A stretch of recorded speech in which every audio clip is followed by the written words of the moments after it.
that biographical detail came from. So this is a cover of Dust Tracks on a Road, a 1942 edition.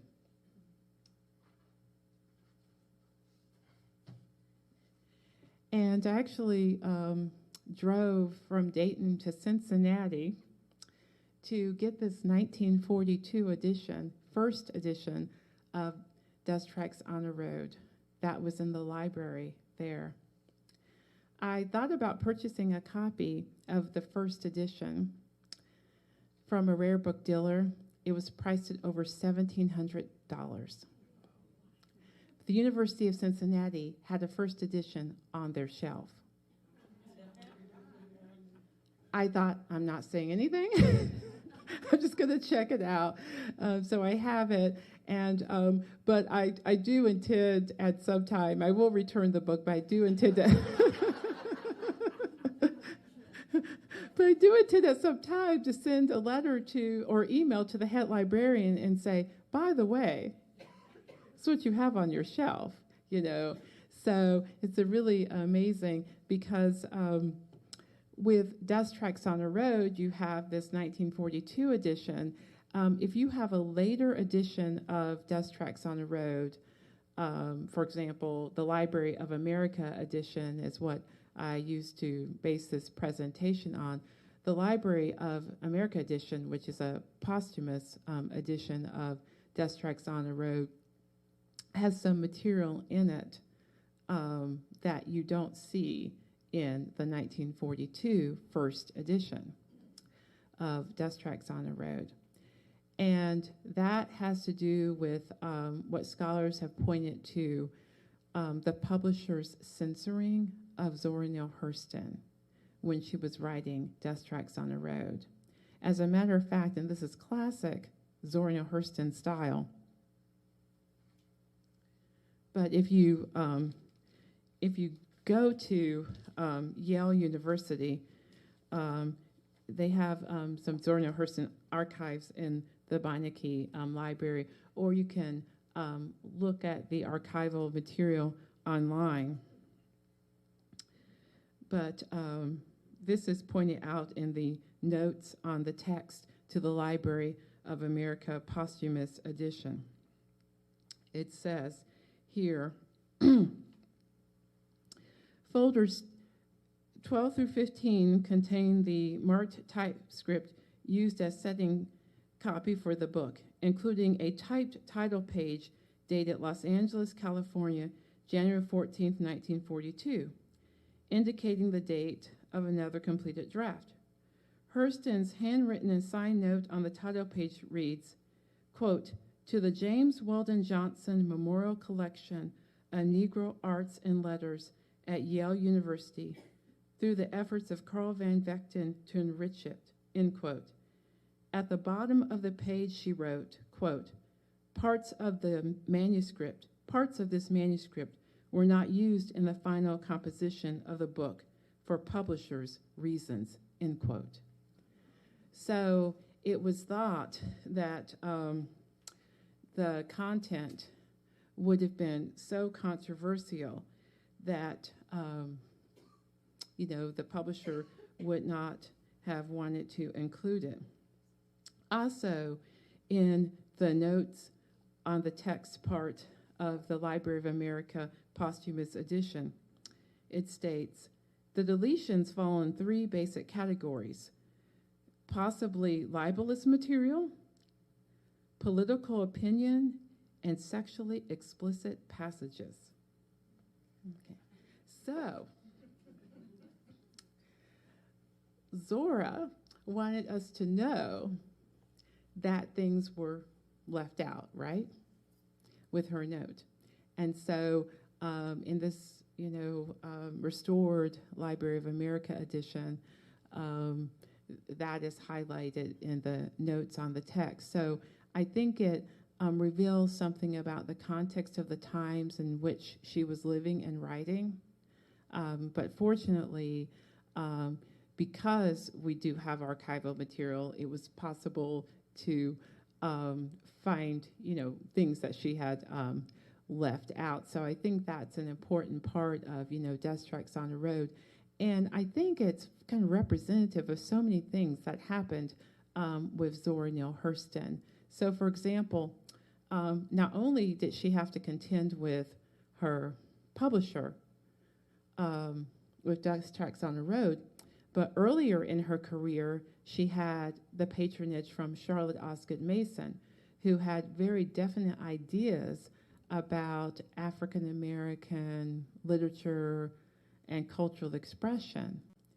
And so there was this sort of tension between what she wanted to write and, what would get funded. And I know that in some of the research I've done, it was pointed out an example of her having a copy of a text for herself and one that would satisfy the patron. So, and to me, that's also representative of what happened to a number of writers during the Harlem Renaissance, the movement in African American cultural expression in the early 1900s. Many writers being in a very precarious position. So if you did have a patron, especially with Hurston earlier in her career, you had to walk that fine line between being able to receive funding from them and being true to your artistic self, but the realities of what they want versus what you want, and how do you negotiate that? And also the realities of the publishing world and what people would accept, and also the realities of the social, political, and economic context of the time. So I think that Death Tracks on a Road is a very interesting text for a variety of reasons. Okay, so that's okay. Okay, so it's okay. So the critical reception of this text, I think, is very interesting. So I became very interested in looking to see what contemporary viewers have to say about a text, which I think is so fascinating. So critical reception studies, I love it. And when I was a graduate student at the University of Georgia, I took a course on late British Romantic writers. And my professor, Dr. Ann Williams, who was a wonderful professor, she said, well, why don't you look at the critical reception among American critics to Byron's works, in a much earlier time period. So I remember getting copies, going to the library and, doing sort of like contemporary reviews of Byron's works at the, from an earlier time period. So with Death Tracks on the Road, what we find is some really interesting things. So Phil Strong wrote a review of Death Tracks on the Road that was published in 1942. So again, he would have had this first edition, right, that didn't have a lot of the content that, was removed. So Strong really pointed out the tone and the universal quality of Death Tracks on the Road. Strong wrote, "It is a delightful one and a wise one, full of humor, color, and good sense." And so that seemed to be something that the early critics were interested in, the kind of tone there. Beatrice Sherman, in an article that appeared in the New York Times Book Review, 1942, praised the language and stylistic aspects of the book. Sherman also said, this book is so universal, and wrote, "Anyway, her story is an encouraging one for any member of the human race." Okay, and so that focus on the universality of the text becomes very important. Now, some more recent or later explorations, Leslie Ferraccio, in the book Linking the Americas, Race, Hybrid Discourses, and Reformulation of Feminine Identity, points out, quote, "Hurston does not just declare her individuality, and therefore, in a sense, universality, but also exposes the flaws she sees in political racial ideas of her time." And it's interesting the way in which she has to kind of walk that line between offering kind of a critique of the racial climate, but at the same time being positive.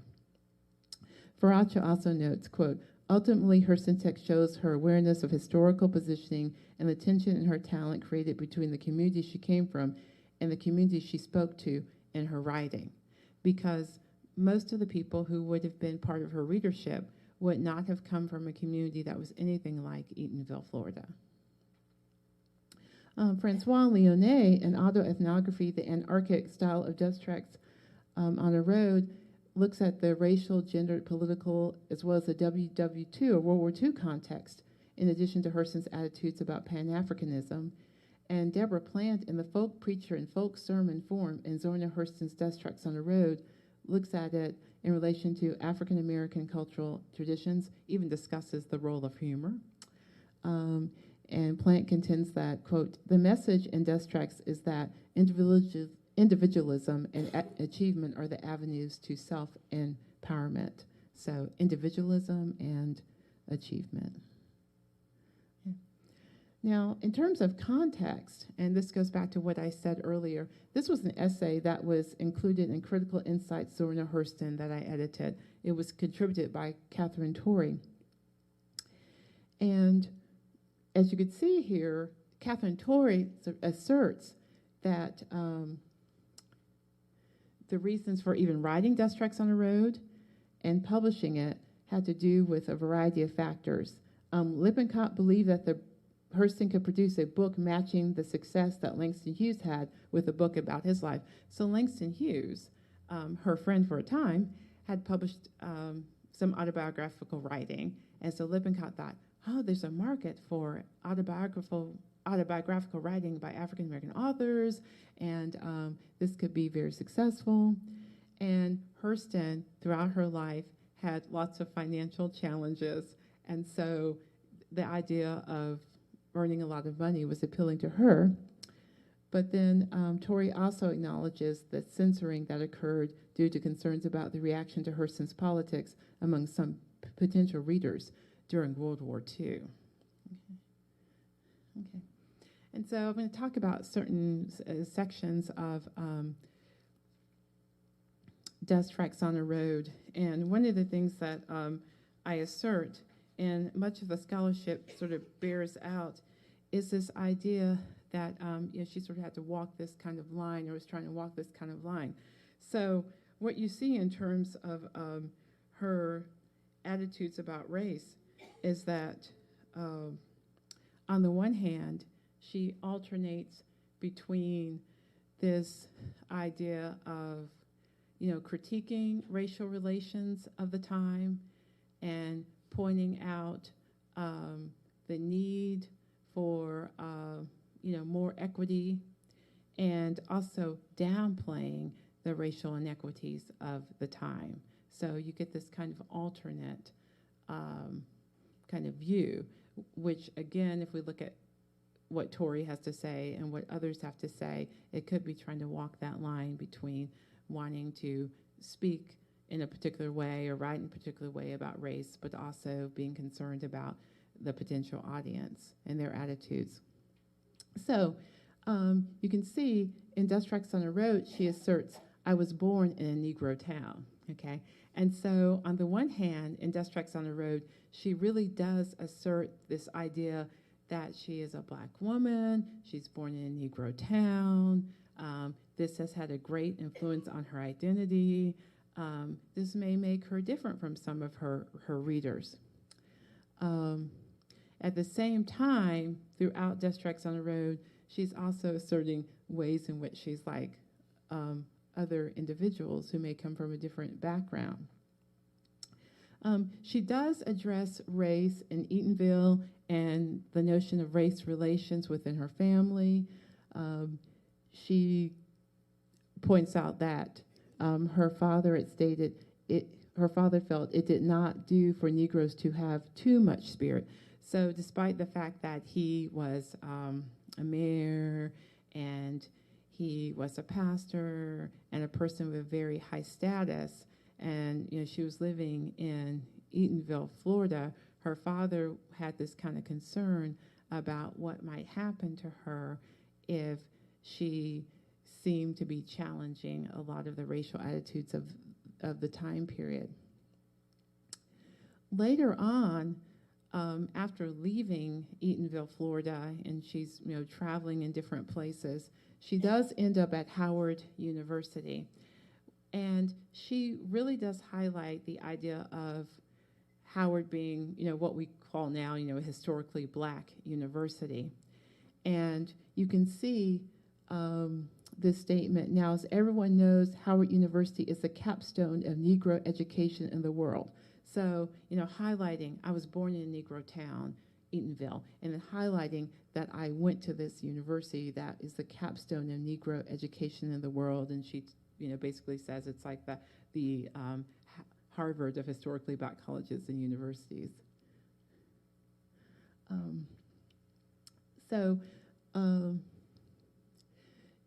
At the same time, she's positioning herself as someone who's coming from Eatonville, an African American town, having gone to Howard University, a very highly regarded university that she calls sort of the capstone of Negro education. But also, she spends some time discussing her role in helping to integrate Barnard College in New York. Now, what's interesting is when she writes about Barnard College, she claims that she didn't experience any kind of racial discrimination, when she was at Barnard College.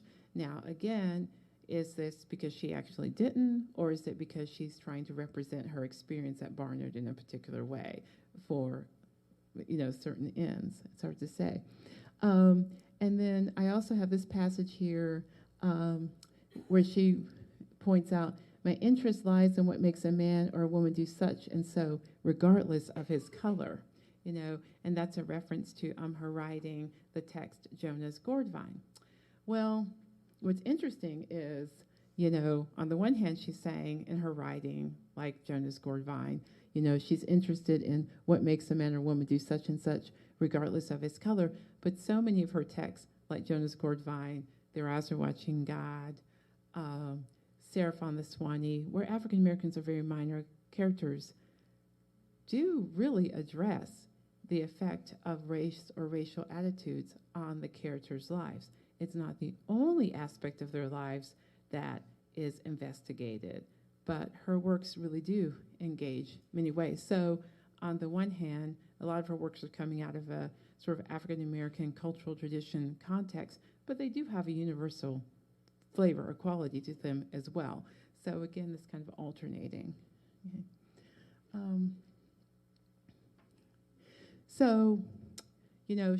Again, Hurston, who asserts herself as coming from a Negro town, her time at Howard, steeped in African American culture, and she goes on to also say about race relations, there's no such thing as race solidarity in America with any group. Our interests are too varied. So that kind of assertion, too, that there's also diversity within groups. And she goes on to state, our lives are so diversified, internal attitudes to varied appearances and capabilities so different that there's no possible classifications of Catholic that will cover us all, except my people, my people. Okay. So again, what we have here is what so many critics have called attention to, which is this idea that you get this sort of alternating kind of viewpoints of, yes, my racial identity, has affected, the way I perceive myself and the way other people perceive me. And also this idea that there's still a lot of diversity and individuality, as well. So it's really what she does with race, I think, is very interesting. Some other areas that she addresses, class or economic status. And this becomes very important, too, with Hurston. She writes about her family status, quote, we had a 5-acre garden with things to eat growing in it, and so we were never hungry, okay? And so this becomes a very important distinction. By Eatonville standards, by many standards, her family was pretty well off, and especially given that, they had their own home. They, were very self-sustaining, her father being a pastor and also the mayor of the town. So when she writes about her early life, it seems quite plentiful, quite good social and economic status. But then her mother passes away. Her father marries. There's tension between her and her father, and her her father's next wife after her mother's passed away, and her father doesn't seem so intent on providing her with a lot of financial support, and so later on she had a lot of financial challenges. There's something, and it's in all caps in Death Strikes on a Road, there's something about poverty that smells like death. And so that time when she has to really support herself becomes very challenging for her. She also writes, money was what I needed to get back in school. I could have saved a lot of money if I had received it, but theatrical salaries being so uncertain, I did not get mine half the time. So about this time that she's having a lot of financial travel challenges, she gets this job working for this theatrical group, for one of the performers in a theatrical group. So that helps her, but sometimes she doesn't get paid. It's sort of like, well, this person I'm working for gets paid, then I can get paid. So that became very challenging. But still, she manages to focus on school. So she does go to Howard University, as I mentioned before, and she says, there gather Negro money, beauty, and prestige. It is to the Negro what Harvard is to the whites. So she goes off to Howard, and she's around many other black students who have more resources than she has economically. And while she's going to Howard, she has these jobs that she works, in order to make ends meet. When she gets to Barnard College in New York, where she helps integrate Barnard College, she's around a lot of very affluent people as well. She writes, the social register crowd at Barnard soon took me up, and I became Barnard's sacred black cow. And I thought, wow, what an interesting statement that she makes, because on the one hand, she helps integrate Barnard, and she's sort of a novelty when she's there.